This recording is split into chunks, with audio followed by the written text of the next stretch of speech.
Hi, everyone, and welcome to Cultivating Business. I'm Kevin McLaughlin, partner with Centri Consulting, where I lead our cannabis practice. We have another fantastic guest today. Joining us is Michael Mejer, the founder of Green Lane Communication. Mike, thank you for joining us today. Kevin, thank you so much for having me. I'm super excited about this.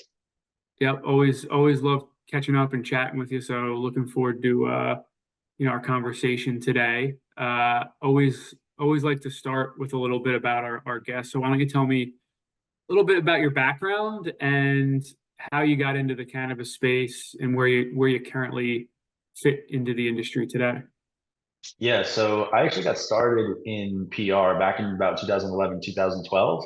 And I was doing it in the book publishing space. So I was specifically working with nonfiction business book authors and helping them launch their books. So we would help them throughout their book launch get coverage in the Inks, the Entrepreneurs, the Forbes, the Fast Companies of the world. And then essentially what those authors would do, they simultaneously wanted to open up and expand their keynote speaking, coaching, consulting careers. And so they would take those media assets. Yes, they would launch the book, but they would use that more so as a high ticket calling card, as a piece of brand equity. And so they would take those media assets, plug them into their sales and marketing material, and then leverage that to go break down the doors at the Toyotas, the Sprints, the GMs of the world to go do their gig, whether it be consulting, coaching, speaking, et cetera, et cetera. And then fast forward a couple of years, I actually went to a hemp wellness dispensary in New York before it was adult use and legal. And so I just went in and I was just chatting with the owner, kind of, how does this all work from a physiology standpoint? We were just kind of nerding out, geeking out. And all of a sudden in came an older gentleman who was suffering from really debilitating tremors, couldn't speak, couldn't even open the door himself. His wife had to do all that for him. And so she was just like, look, anything we've tried doesn't work. And if there's a sliver of hope, there are so many side effects, it's not even worth it. Do you have anything in here that could help? And so the owner was like, look, I'm not going to make any promises, no guarantees. Have a seat on the couch. We'll see what happens. I think I have a tincture that may potentially help. Long story short, he takes the tincture, 120 seconds goes by. I look over, and all of a sudden, his tremor subsided so much that he was now able to regain control of his body. He was able to speak again. And the best part was that the first words to come out of his mouth were, I need the biggest bottle of whatever shit it was you just gave me. And so when I saw that happen right before my eyes, it was totally different than reading the reports, seeing videos on YouTube, hearing about it from other people. And so at that moment, I basically just jumped in head first. And so I decided to do what I still love to do to this day. I love to do PR. I love to tee up earned media opportunities for folks. But I transitioned from doing that in the book publishing space over into the cannabis industry. And that's really what we do today. So we connect the faces, the founders, the CEOs of companies with the right editors, reporters, journalists, podcast hosts, producers, to just put a positive spotlight on what they're doing and tell their story and support their brand narrative. I think that I always ask this question some form of it. I think that's probably the best answer. Very I appreciate inspiring that. and very inspiring and honestly pretty cool to just happen to be in there and see something like that. And I think that gets lost in the shuffle of a lot of things that are happening right now. Focus of the industry and what people are trying to move forward, but it does do a lot for so many from health and wellness perspective. What year was that, Mike? That was, I think it was 2013, somewhere Wow, around there. wow, that's awesome. 2013, maybe 2014. It's pretty cool. Usually I get something similar to mine into where I got to know some people. There was an opportunity, but no, very very very cool. I guess given the evolution of the industry, right, over really the last specifically 2 to 3 years, where there's been a little bit of a downturn, so to speak. How has that changed or maybe diversified some of the advice you provide to your PR clients? Yeah, that's a great question. So we've definitely seen some turbulent times, to say the least. 2022, 2023. I think we are seeing a little bit of a light at the end of the tunnel, but I would say the number one thing that I've been just encouraging folks to do is to think outside the box and diversify. And what I mean by that is traditionally in PR, a lot of times folks were just encouraged to put out press release after press release after press release. And it would fall on deaf ears essentially. And so what I always encourage folks to do is get creative with it. You're not always going to have news to share via a press release about a $10 million raise that was just done successfully. You're not going to be able to consistently every single month say, hey, I'm dropping this first mover new product, or I'm, it's impossible, especially during a market with challenging times. So what I always recommend is, how can you plug yourself into the news cycle, whether it be through offering expert commentary through newsjacking, or offering up a thought leadership byline where you're not necessarily selling, but you're educating. And so just getting creative about these things and not looking at PR from the outdated stale approach, but from a more cutting edge, modern 2024 approach. No, that's great insight. And I think, yeah, where you hear a lot of the same things in what's happening, the way to maybe diversify and be a little bit different certainly can catch folks' eyes as they're trying to get out in the market. And I think a lot of times on here, we have business owners, people more on the finance side. And I've seen it firsthand, but I would love to get your thoughts being an expert in terms of why media relations is so important in cannabis, specifically in today's world. Yeah, so that's a great question. I think that even goes back to one of the reasons why I found PR in cannabis to be so attractive after I set out to really, look under the hood and try to figure out, okay, how could this industry benefit from it? A lot of the businesses in our industry um, can't advertise and can't market in a lot of the traditional ways that most mainstream business or traditional businesses can, right? There's a lot of rules, there's a lot of regulations, there's a lot of restrictions.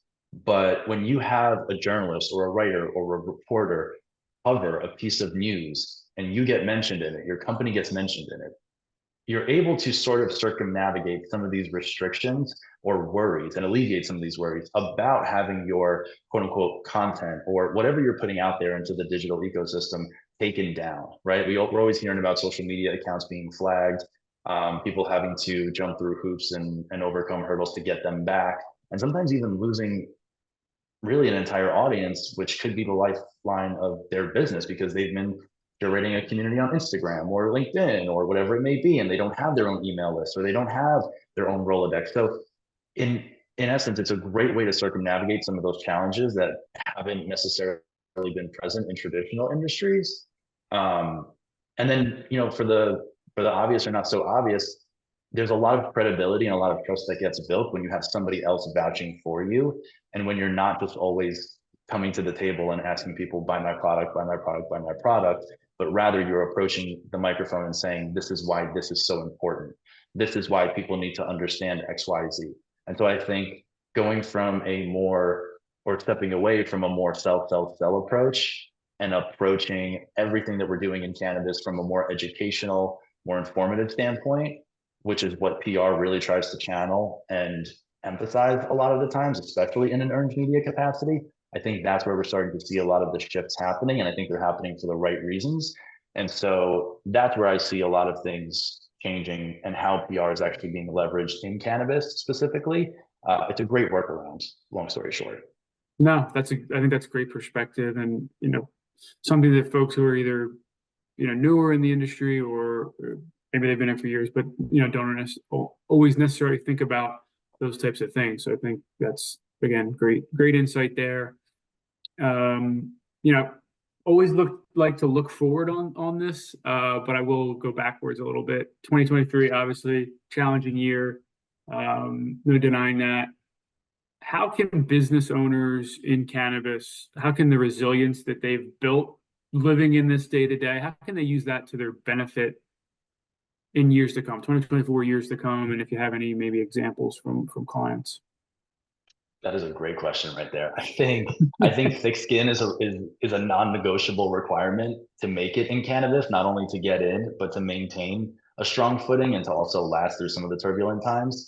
Um, but yeah, I mean, resilience. Let's just go back in time and take a look at the people that, and I'm sure everybody, you yourself, Kevin, and I'm sure folks that are listening can probably rattle off a couple of companies or a couple individual leaders. But the folks that were really focused when times were good, even before 2023 and some of those challenging times came up, but the folks that were focused on maintaining cash flow, healthy balance sheets, running a lean operation, focusing on, okay, we just got all of this capital that we raised from investors or debt financing, whatever it may be, but we need to now turn that into operating capital that will actually generate some free cash flow for us, so that when times are bad, we have something to stand on, because eventually those investor dollars run out. And when times get tough and investors aren't seeing their money come back, they're going to stop funding.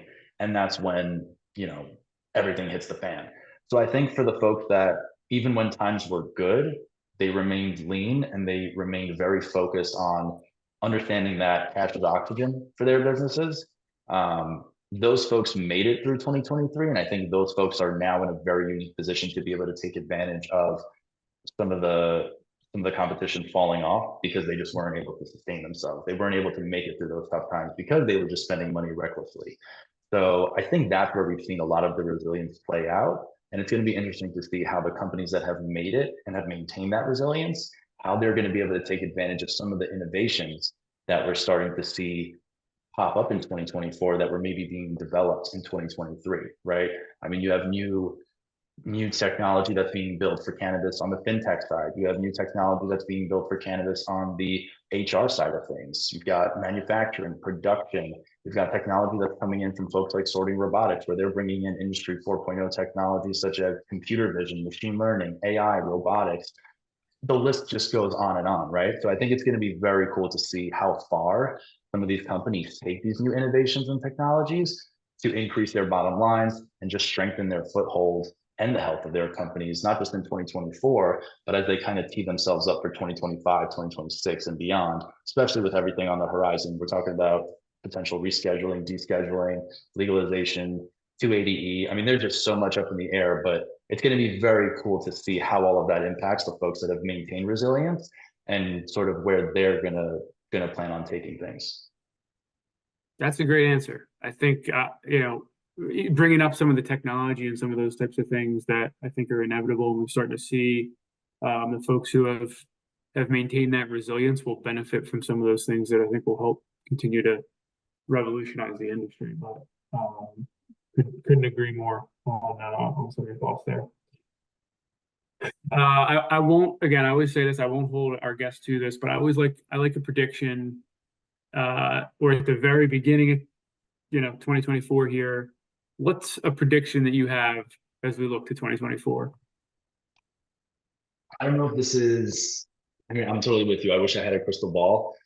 I don't know that this is more of I don't know that this is a prediction as much as it is just a hope and wishful thinking, but I really hope that something, whether just something regarding 280E happens in a positive fashion, because there is just no way that an industry with this much potential can continue to grow in a healthy way if we're still held back by 280E. So my one hope, my one prediction, is it going to happen? Are we going to start to see some movement and have that abolished? I hope.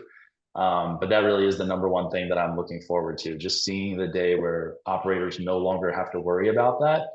And in addition to that, just being able to have better access to business resources that a lot of cannabis business operators just don't have access to, or have a harder time accessing, right? I mean, finding a space to lease for a dispensary, or even for, to build out a cultivation center. Sometimes you're just dealing with some of these restrictions and headaches and all these different things. And you're asking yourself, this never would have even been a second thought if I were in a more traditional space.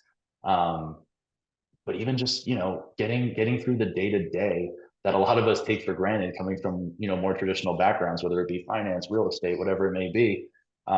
Just getting rid of those headaches, I think, would be so productive and so impactful. So it's all of that coupled with 280E. That's my answer. I don't know that it's a prediction, but it sure as well is a hope. I think it's a prediction. I mean, it's on the horizon. But it did get me thinking. What do you tell some of your clients about the whole, rescheduling from a PR perspective? Because some people are so, I talk to you talk to all these different people, and everyone has kind of a different mindset of timing. How do you help kind of temper clients' expectations on some of that? Because I think in reality, no one really knows the timing of it, and you want to be positive, PR wise, media. But is there anything you try to tell your clients as it relates to just the whole rescheduling 280 thought process here in 2024? Yeah, no, that's come up several times. And I would say the number one thing that I always recommend is, look, to the whole conversation around rescheduling, descheduling, 280E. This is no, it's a unique animal of its own, right? It comes with its own unique set of challenges, problems, opportunities, without a doubt. At the same time, we have seen countless problems, challenges, opportunities that have a huge impact on the industry pop up time and time again. So this is, I hate to oversimplify it, but it's no different than some of the other stuff that we've had to battle over the years, just being in the industry. And there's always going to be things that are going to feel like an uphill battle. So just continue on your way as business as usual. Don't make decisions based on either rescheduling or descheduling pathing. Don't make your decision based on my prediction or anybody's prediction that, hey, it's going to happen in Q2 or Q3. And so this is what we're going to do in terms of spending or hiring or decision making to expand or anything like that. Just go about it as if this isn't even a thing and just plan accordingly. And if you could be a little bit conservative and just kind of, be prepared for the opportunity whenever that opportunity arises. I think the folks that are prepared for it and not making irrational decisions, just trying to gamble rather than make strategic bets. I think those people are going to be very well equipped for when that day comes. I don't think it's a matter of if, but a matter of when. But getting ahead of ourselves and just, going into it gambling and being like, no, I think it's going to happen Q2. No, I think it's going to happen Q3. Let me spend a bunch of money because we have to prepare. That could be a little dangerous. So I always say, go at it, go about your business, but don't try to predict it as if you have a crystal ball, because we just never know. Yeah, it's sound advice per usual. I think a lot of folks learned their lesson with the safe banking the last like 4 years at this point. So Big I time. think that's the that's the right approach for sure. And we'll see how it plays out this year. But I'm cautiously optimistic at this point. Do you think that we're going to see anything this year? Again, this is again, I do. I think there's a lot of different things obviously happening in the world. We're getting there. Politics may actually end up maybe helping it. Who knows how that plays out? But I do. Maybe that's just me saying enough's enough, and there's got to be something positive, Yeah. meaningful to happen. But if I were a betting man, I'd say it's 2024. There'll be something. Mm-hmm. Yeah, I'm So, with you. I definitely think the fact that it's an election year, I think that may give us, a little bit of, wind behind our backs, and hopefully that, kind of helps be a catalyst behind things moving forward. So we'll see. Like I said, is it a prediction? Is it an accurate prediction? I don't know, but it's definitely a hope, and I've got my fingers crossed for it, to say the least. couldn't agree more. Fingers crossed here as well.